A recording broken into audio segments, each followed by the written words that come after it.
dalil ditunjukkan Allah tentang orang yang meninggal, kemudian rupanya polisi mau mengotopsi, setelah sejam dibuka jenazah tu lebam-lebam, patah-patah, hancur-hancur.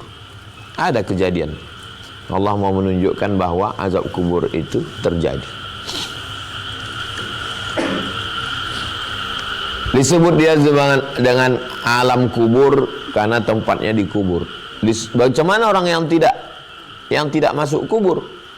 Mati dimakan buaya, mati dimakan ikan piranha, mati diterkam harimau, habis semuanya ditelan ular sawah. Mati di tengah laut, maka dia disebut dengan alam barzakh. Dia tidak disebut akhirat karena dunia belum kiamat. Dia tidak disebut sebagai dunia karena dia sudah mati. Maka pemisah antara dunia dengan akhirat ini disebut dengan barzakh. Maka dia disebut dengan alam barzakh. Ini air laut, ini air asin. Ini air laut, ini air sungai, tawar. Antara air laut dengan air tawar ini ada pemisah. Bainahuma barzakh. Bainahuma barzakhun la yabghiyan. Antara dua air ini ada barzakh. Itulah asal kata barzakh. Alam ruh, alam rahim, alam dunia, alam barzakh, alam akhirat. Habis 5 alam. 2 alam sudah lewat, alam ruh sama alam rahim. 2 alam belum, alam barzakh dengan alam akhirat. Sekarang kita sedang berada di tengah alam dunia.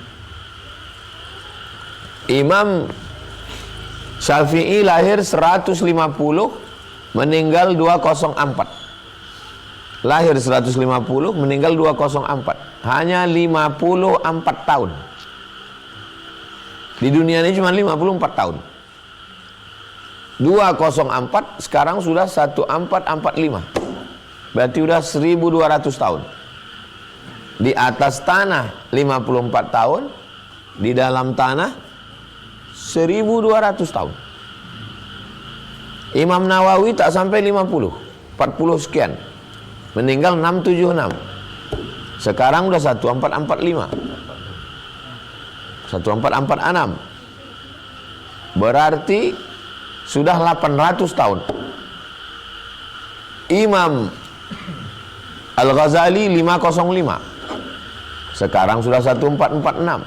Berarti 900 tahun. Imam Suyuti 911. Berarti sudah 500 tahun. Kita di atas dunia ini paling 60, paling tinggi 70. Nanti di dalam lebih lama lagi. Apa yang kita siapkan? Imam Nawawi, kitab yang paling banyak dibaca orang setelah Al-Quran, Riyadhus Shalihin. Setiap berdetak-detik jam tu ada orang baca Riyadhus Shalihin. Imam Nawawi, Imam Nawawi, Imam Nawawi, Imam Nawawi.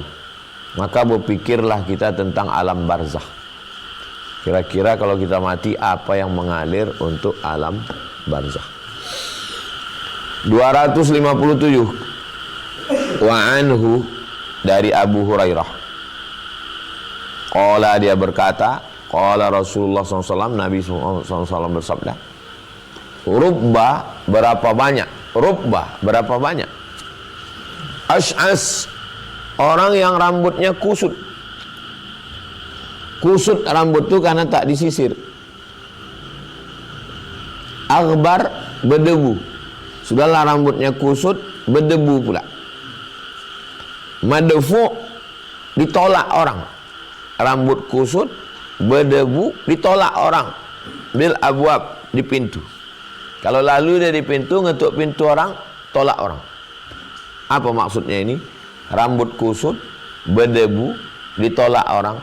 Maksudnya orang lemah, hina, tak ada apa-apa, rakyat jelata, level paling bawah.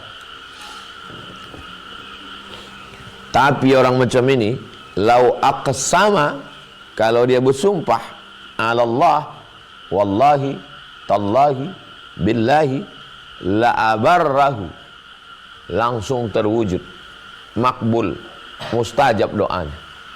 Jadi ada manusia-manusia yang model begini.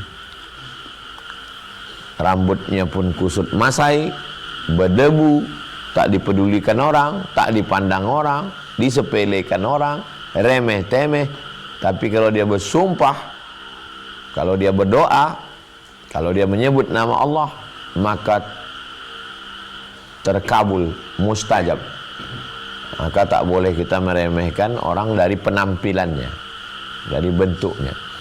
Banyak orang yang tak terlalu mempedulikan penampilan.